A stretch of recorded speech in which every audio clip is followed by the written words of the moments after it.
welcome back to the Edge Leader Show. I'm your co-host, Jackie Marson, and today we have a very special guest. Her name is Chantelle Quow. She is the president and CEO of CQ Business Consulting Incorporated. Chantelle is not just about driving business success, but she's also about educating and empowering the next generation of future entrepreneurs. Without further ado, please welcome Chantelle Quow. Chantelle, thank you so much for joining us today. Thank you so much for having me. So your journey started out as a side hustle, bookkeeping, while you were pursuing a degree. How did that experience shape your path to becoming CEO for CQ Business Consulting? Well, learning how to navigate and time manage while pursuing a degree, having a side business, also having a family, all of these things helped me to be really good when it comes to managing my time. And when it comes to being detail-oriented, I'm extremely detail-oriented, so I could figure out and pick out the details that are necessary to move on to the next step. It was a great experience in terms of the bookkeeping aspect helped me to be more financially responsible. And in helping my clients manage their finances, I realized that a lot of them didn't actually have a strategy for growth. They were really just scrambling day to day, trying to figure out just how to manage costs and cover their expenses. But where are we going with your business? What do you want your business to do for you? What are your business goals? That wasn't something that they were addressing. And I realized that there was an opportunity there for me to actually create a business to help them with their strategic planning. I love that.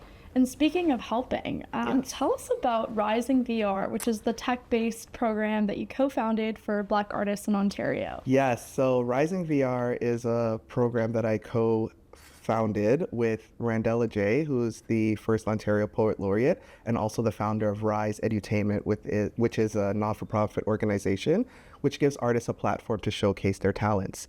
Now we realize that there is a bit of, let's say, a gap when it comes to Black people in the technology sector, and also understanding how to pitch and having a lot of business fundamental acumen. Right. So what we did was we collaborated, and there are some other wonderful people in our team as well, to help them utilize their art and the technology and create a product and a business that can help solve current world issues. And in my stream, so we have 3 streams: design thinking, the actual VR technology, and then business fundamentals. And in my stream, we take everything that they've learned with their storytelling, design thinking, and the VR, and we teach them how to create a business out of it and to also pitch for funds. And there's a pitch competition at the end, which they could win some money to put towards the business. And we're going into our 4th year. Very nice. And it's a project that's near and dear to my heart, and it's producing a lot of great products, and the people are really enjoying it. So I look forward to the next installment. Yeah, that's awesome. It's great to hear about those different streams too. Yes, it really works together to help them kind of think on a bigger scale about what they can do with their talents and their art. Absolutely. And now, are you finding, I guess, between this and also with your business consulting company, are you finding that, people are leaving their corporate jobs to become entrepreneurs and start their own business? Is that a common theme that's occurring? We're noticing a lot more of that. The gig economy is kind of expanding, and people are finding that they want more autonomy in their life, right, to create more impact with their work, and to have more control over their time and spending time with family. Since COVID, people, I find, are realizing that, their secure jobs weren't feeling very secure at the time, and they wanted to have more control over what it is that they're able to do with their work. And my business kind of exploded at that time because everyone was looking for a business plan or a strategy, or they realized this is the time for me to actually take the leap that I've always wanted to take. And they came to CQ Business Consulting to help them with that dream. You just mentioned as well with the gig economy blooming as well. That kind of leads me to the social media side, which has also, emerged drastically. Yeah. So I think social media has also been something that companies can find themselves using to scale much more quickly than they would have done in the past. So what's your advice for people who have the creative side down pat but need more advice for the business infrastructure side of it? Oh, well, look for mentors, such as myself or other organizations of the like. I find listening to podcasts, kind of like what we're doing right now, could give them valuable information. I'm an avid podcast listener myself because, you get lots of valuable information from professionals in your field who you may not even really get access to, but you could still get the information.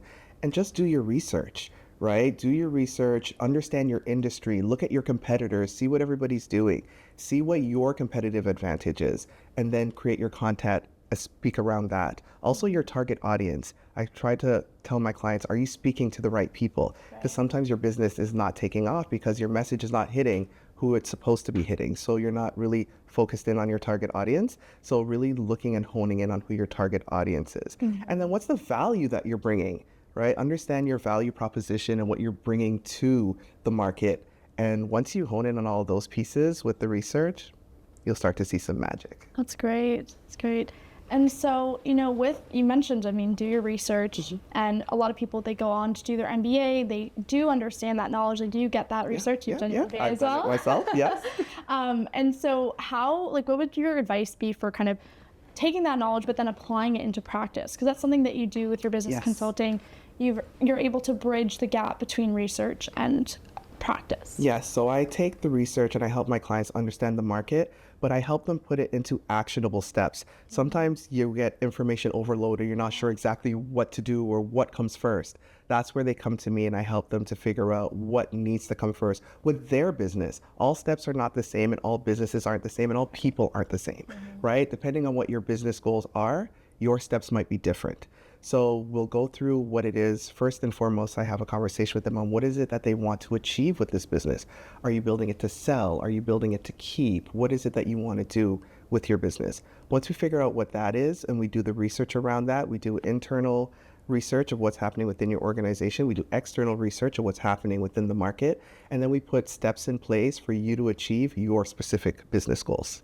Very good. That's awesome. Thank you. Have you seen any common, mistakes that entrepreneurs are coming to you with? And is there a way that these mistakes can be avoided?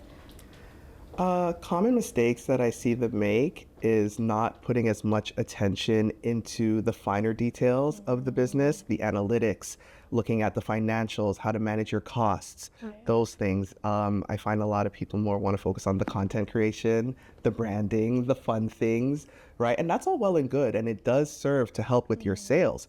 But understanding your numbers, maybe you're doing all this content creation, but are you getting the impact that you're hoping that it was going to create in the first place? Are you hitting your milestones? Right? Do you have milestones? Step one. Right? And so are you able to put all these things into a practical steps that you're able to see some growth with your business? You're able to see some traction. So that's really what I kind of help them look for. Now, you've had a lot of experience. You've been in the industry for 15 years now? Yeah, about that. Yeah. It's amazing. And so I guess you've touched on the analytics side and how digital marketing has really changed the landscape as well. Has that influenced or impacted the way that you kind of implement corporate strategy now? Kind of, yes, because back then, social media wasn't such a big thing. Marketing was more in-person networking, and they're all still very relevant. However, you can go viral overnight with the right social media content. So many platforms. And just because there are all these platforms doesn't also mean you need to be on all these platforms. Is your target audience on the platforms that you're choosing to use? Yeah. So implementing more content creation, influencer marketing, finding the right influencers that speak to your audience, those things are changing in the corporate marketing strategy. I love that. And now this is just to end off a little fun question for you. Sure. So what are 3 traits that you believe have kind of helped you lead to your success? So traits that you embody that you feel have led to your success. Persistence. Okay. I am nothing if persistent. I don't look at failure as something that hinders me. I look at it as a lesson to have learned, and I pivot around that. Next one is resilience, overcoming adversity. And the third one I would say is positive attitude, right? I have a positive attitude. I look for the good in every situation. I look for the lesson in every failure. I look for a way forward. I never think of anything as something that's going to stop me. As I tell people, if I'm breathing, I'm moving towards my goal. And I will achieve it. That's incredible. Like if a door is closed, you will open another one. Or I'll kick it down, I'll open a window, I'll come through a crack, but I'm heading towards my goals. You'll find a way. I will find a way. Amazing. Thank you so much, Chantelle, for joining us. It's a pleasure you. chatting with you. It was wonderful to be here. Thank you so much for your time. Thank you for watching the Edge a Leader show. If you know someone who's an entrepreneur or would make a great fit for an interview, reach out to us.